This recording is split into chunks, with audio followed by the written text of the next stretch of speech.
विजयी भव, एक इतिहास शाहू विचारातून निर्माण झालेला.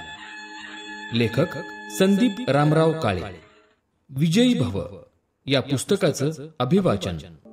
या भागात आपण ऐकूयात विभाग प्रमुख आणि संशोधन संचालक महात्मा फुले कृषी विद्यापीठ राहुरी डॉक्टर सुनील गोरंटीवार यांचं सारथीबद्दलचं मनोगत. आधुनिक तंत्रज्ञानाची योग्य दिशा मिळाली तर ग्रामीण भागातील तरुणांना रोजगाराच्या अपार संधी मिळू शकतात आणि कृषी क्षेत्राला नवी उभारी मिळू शकते, हा विचार सातत्यानं माझ्या मनात येत होता. शेतकऱ्यांच्या व्यथा, त्यांची मेहनत आणि तंत्रज्ञानाचा अभाव पाहिल्यानंतर कृषी क्षेत्रात आधुनिक साधनं आणण्याची गरज मला नेहमी जाणवली. याच विचारानं प्रेरित होऊन मी आणि माझ्या टीमनं ड्रोन तंत्रज्ञानाचं सामर्थ्य ओळखलं आणि ग्रामीण अर्थव्यवस्थेला चालना देण्यासाठी या तंत्रज्ञानाचा उपयोग कसा करता येईल यावर काम सुरू केलं. माझा जन्म यवतमाळ जिल्ह्यातील वणी तालुक्यात एका सामान्य शेतकरी कुटुंबात झाला. आमच्याकडे 50 एकर जमीन होती, पण ती कोरडवाहू असल्यानं तिचं उत्पन्न मर्यादित होतं. त्या काळात विदर्भ हा दुष्काळानं त्रस्त असलेला भाग होता. वडील आठवडाभर शेतीच्या कामासाठी गावी असायचे. आठवड्यातून एकदा तालुक्याच्या घरी येत. आई एक हाती सर्व कुटुंब सांभाळत. शिक्षणाच्या संधी तालुक्याच्या ठिकाणी असल्यामुळं मला शाळा पूर्ण करण्यासाठी तिथं राहावं लागलं. माझ्या कुटुंबात शिक्षणाला फारसं प्रोत्साहन नव्हतं, पण माझ्या आईवडिलांनी मला पूर्ण पाठिंबा दिला. 12वीच्या परीक्षेत तालुक्यात पहिला क्रमांक मिळवल्यानंतर मेडिकल किंवा कृषी शिक्षणाच्या संधी माझ्यासमोर उभ्या होत्या. कृषी क्षेत्रात रस असल्यामुळं मी अकोला कृषी महाविद्यालयात बीटेकमध्ये प्रवेश घेतला. शिक्षण घेत असताना मला इंग्लंडमधील एका प्रख्यात विद्यापीठाची शिष्यवृत्ती मिळाली. मी इंग्लंडमध्ये PhD पूर्ण करून परतलो. नंतर कॉमनवेल्थची फेलोशिप मिळाली. स्कॉलरशिप आणि फेलोशिप दोन्ही मिळवणारा मी भारतातील एकमेव विद्यार्थी होतो. विद्यार्थी म्हणून सुरू झालेला प्रवास आज राष्ट्रीय आणि आंतरराष्ट्रीय पातळीवर कृषी शास्त्रज्ञ म्हणून ओळख निर्माण करण्यापर्यंत पोहोचला आहे. शासनाच्या विविध समित्यांमध्ये काम करताना आणि तंत्रज्ञानाच्या प्रसारासाठी योगदान देताना माझ्या अनुभवांमधून मला शेतीच्या विकासासाठी नवीन दिशा देण्याची संधी मिळाली. ड्रोन ही केवळ फोटोग्राफी किंवा व्हिडिओग्राफीसाठी वापरण्याची साधनं नाहीत, हे ओळखून आम्ही त्याचा उपयोग कृषी क्षेत्रासाठी कसा करता येईल याचा विचार केला. शेतीच्या अचूक निरीक्षणासाठी, मॅपिंगसाठी, फवारणीसाठी आणि अन्नद्रव्यांच्या योग्य वितरणासाठी ड्रोनचं महत्त्वाचं योगदान असू शकतं. सुरुवातीला ड्रोन प्रशिक्षणासाठी मोठ्या अडचणी आल्या.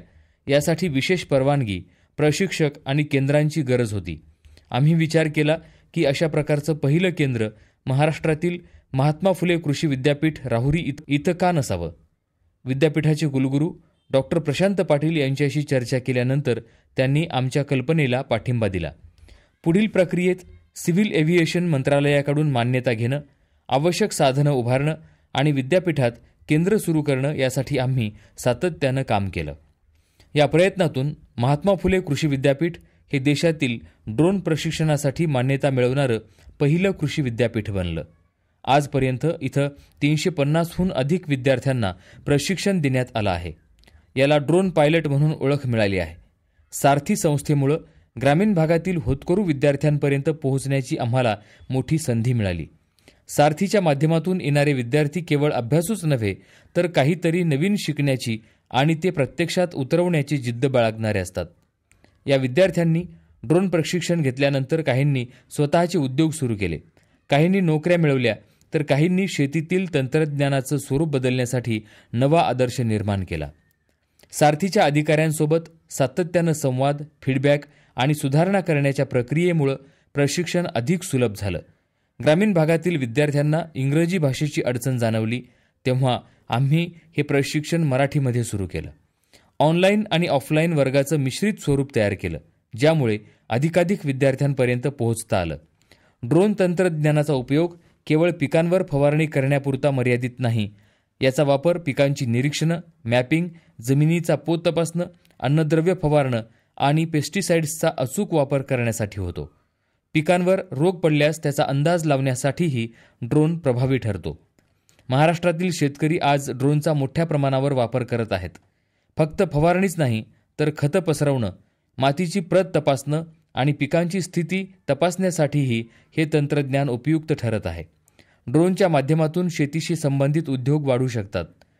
ड्रोन रिपेअरिंग, उपकरणांची दुरुस्ती, डेटा विश्लेषण आणि पायलटिंगसाठी लागणारी प्रशिक्षित मनुष्यबळाची गरज वाढणार आहे. या तंत्रज्ञानाचा प्रसार केल्यानं ग्रामीण भागातील अर्थव्यवस्थेला चालना मिळणार आहे. डिजिटल ॲग्रिकल्चर मिशनच्या माध्यमातून संपूर्ण शेतीचं मॅपिंग होणार आहे. शेतकऱ्यांची प्रत्येक माहिती डिजिटल स्वरूपात संग्रहित केली जाणार आहे. यासाठी ड्रोन तंत्रज्ञान आणि त्या संबंधित सेवांची मोठ्या प्रमाणावर गरज भासणार आहे. ड्रोन पायलट्स, डेटा विश्लेषक, संशोधक आणि उपकरणं दुरुस्त करणारे तंत्रज्ञ यांच्यासाठी मोठ्या प्रमाणावर रोजगाराच्या संधी निर्माण होणार आहेत. शेतकरी, तरुण आणि ग्रामीण भागातील लोकांनी या संधीचा लाभ घेत स्वतःचं स्थान निर्माण करावं. सारथीच्या माध्यमातून उपलब्ध होणाऱ्या योजनांचा फायदा घेत कृषी क्षेत्रातील रोजगाराच्या नव्या संधी शोधा. ड्रोनसारख्या तंत्रज्ञानाचं प्रशिक्षण घेऊन नवे उद्योग सुरू करा. आपल्या गावात शेतकऱ्यांना मदत करून समाजासाठी योगदान द्या. ग्रामीण अर्थव्यवस्थेला चालना देण्यासाठी आणि स्वतःचं भविष्य घडवण्यासाठी हे एक प्रभावी साधन आहे. सारथीच्या सहकार्यामुळं आम्हाला ग्रामीण भागातील विद्यार्थ्यांपर्यंत पोहोचण्याची संधी मिळाली. या प्रवासात आम्ही तंत्रज्ञानाचा उपयोग केवळ शिक्षणापुरता मर्यादित ठेवला नाही, तर रोजगार निर्मितीचा मार्गही खुला केला. ग्रामीण भागातील विद्यार्थ्यांच्या जिद्दीनं आणि सारथीच्या सहकार्यानं हा बदल शक्य झाला आहे. ग्रामीण भागाच्या विकासासाठी, शेतकऱ्यांना सशक्त करण्यासाठी आणि तरुणांना रोजगार देण्यासाठी तंत्रज्ञानाच्या प्रसाराचा हा प्रवास असाच सुरू राहील. यातून नवी क्रांती घडेल आणि शेतीतून भारताचं भविष्य उज्ज्वल होईल असा मला विश्वास आहे.